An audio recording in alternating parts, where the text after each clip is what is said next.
Bienvenidos a un nuevo vídeo de Lazos de Cine. Hoy acabamos con nuestra serie sobre la violencia en el cine. Si no has visto las partes anteriores, para el vídeo y pincha arriba a la derecha en el enlace que te dejamos. Antes de empezar, asegúrate de que ya estás suscrito al canal, y si no lo estás, solo tienes que bajar un poco para poder hacerlo. Y recuerda dejar tu like si te gusta el vídeo, eso nos ayuda mucho a crecer. Ahora sí, comencemos.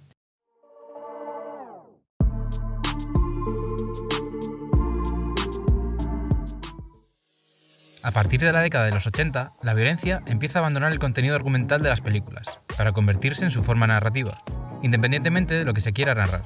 Por ejemplo, si para el avance de la historia es necesario matar a alguien, no solo se le va a matar, sino que el asesinato se muestra con todo lujo de detalles, o se recurre a una muerte lenta y tortuosa. La hiperviolencia logra un uso corriente de la violencia, que podemos dividir en tres, según el uso que se haga de ella. En primer lugar, tenemos la hiperviolencia como explotación.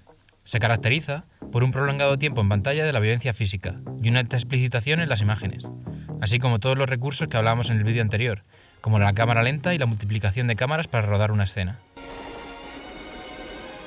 Este tipo de películas están incluidas en el género gore, como la película de culto Holocausto Caníbal, o los slashers como Pesadilla en Elm Street, Viernes 13 y Halloween. Este tipo de películas están hechas para estómagos fuertes que puedan soportar tanta carnicería. En el siguiente lugar, tenemos la hiperviolencia como recurso artístico, que se caracteriza por el uso a su vez de los recursos del cine clásico y del cine moderno, como una forma característica de la estética posmoderna. Aquí encontramos a directores como Brian De Palma o John Woo, pero como es obligatorio, vamos a centrarnos en el gran referente, Quentin Tarantino.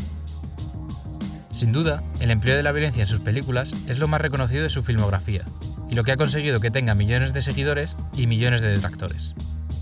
Nos muestra de la manera más explícitamente posible los elementos que en las películas clásicas del cine se nos ocultaba. Para él, es esencial narrarnos la trama de la manera más cruda posible. En todas y cada una de sus películas, la violencia tiene un papel fundamental, y casi siempre acaba siendo el elemento que da la resolución al conflicto, como vemos en el tiroteo final de Reservoir Dogs. La explosión de violencia en Candyland al final de Django,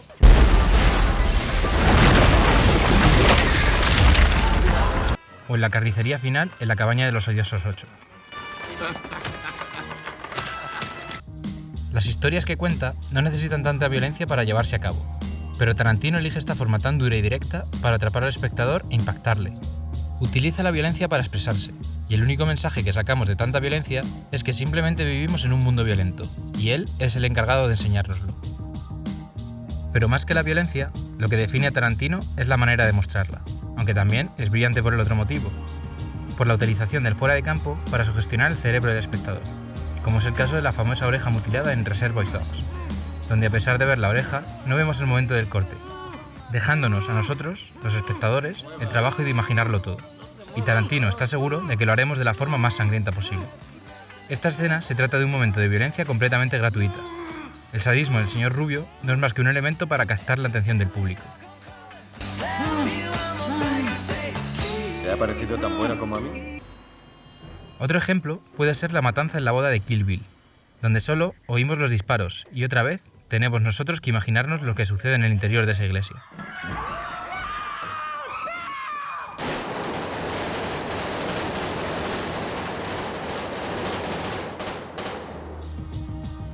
Otro elemento importante del cine de Tarantino es la sangre, que combinado con algunas muertes poco realistas que no encajan con el resto de la historia, muchos espectadores encuentran esto cómico y sirve para relajar al público y alejarlo de la seriedad del relato. La violencia en el cine de Quentin Tarantino es exagerada por lo general, gratuita y explícita, pero con una técnica perfecta, lo cual aporta ritmo a la película y quita peso a la narración de esos momentos más tensos para dar un respiro al espectador.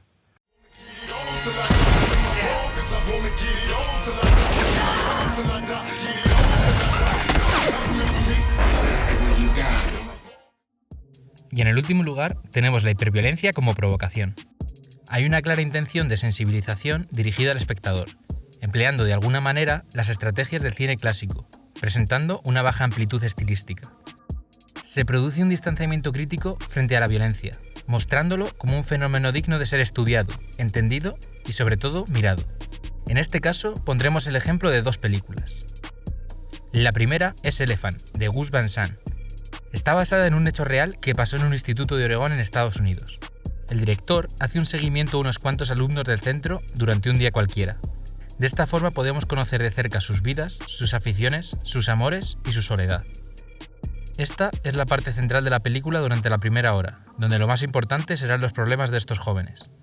En ese momento, dos alumnos de ese mismo instituto, con claras carencias afectivas y vitales, deciden rebelarse y disparan contra todo el que se ponga por delante.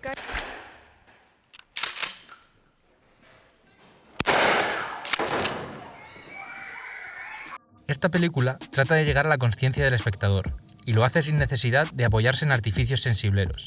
Pero Gus no solo pone en el foco a estos alumnos que cometen esta masacre, también carga contra las familias despreocupadas y ausentes de la vida de los jóvenes. Tampoco escapará el sistema docente, encarnado por el director, un hombre carente de autoridad moral que ha degenerado en un autoritarismo mediocre y ridículo. El mensaje de la película es que esos sucesos de violencia explosiva que vemos de vez en cuando copando los titulares de los periódicos y los telediarios no se debe a simples mentes enfermas, sino que detrás de ellos hay un sistema y una familia, sin intereses, sin certezas, sin novedades y sin sentido, pero abundante en reclamos de ocio. En definitiva, la violencia no es un problema aislado que requiere un tratamiento aislado, sino que simplemente es la punta del iceberg de nuestra sociedad. Por el otro lado tenemos Funny Games, dirigida por el gran Michael Haneke, donde dos jóvenes se dedican a torturar a una familia en su casa del lago. La película representa la violencia de una forma extrema, mostrándola sin concesiones. Pero aquí no podemos encontrar el sentido de tanta violencia. Peter y Paul no son delincuentes, ni marginados, ni están movidos por el racismo o la ideología. Son simplemente dos psicópatas que emplean la violencia a modo de diversión. Warum tun sie das? Dicky, warum tust du das?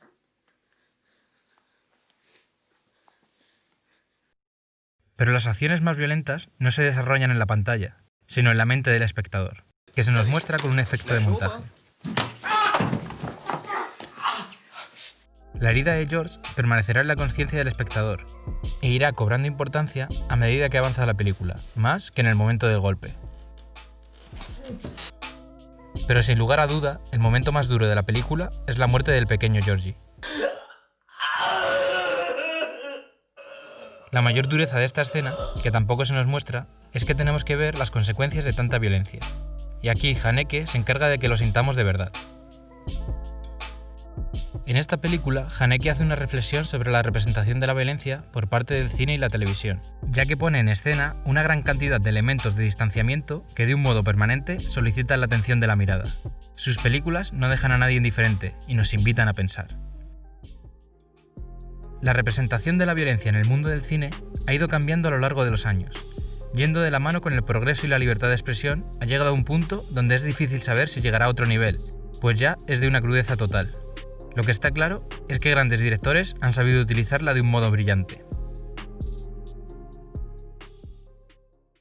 Y hasta aquí el vídeo de hoy. Si te ha gustado esta serie, apóyala dando like y suscribiéndote si no lo has hecho ya. Coméntanos qué te ha parecido y qué vídeos te gustaría ver en el futuro. ¡Hasta la próxima!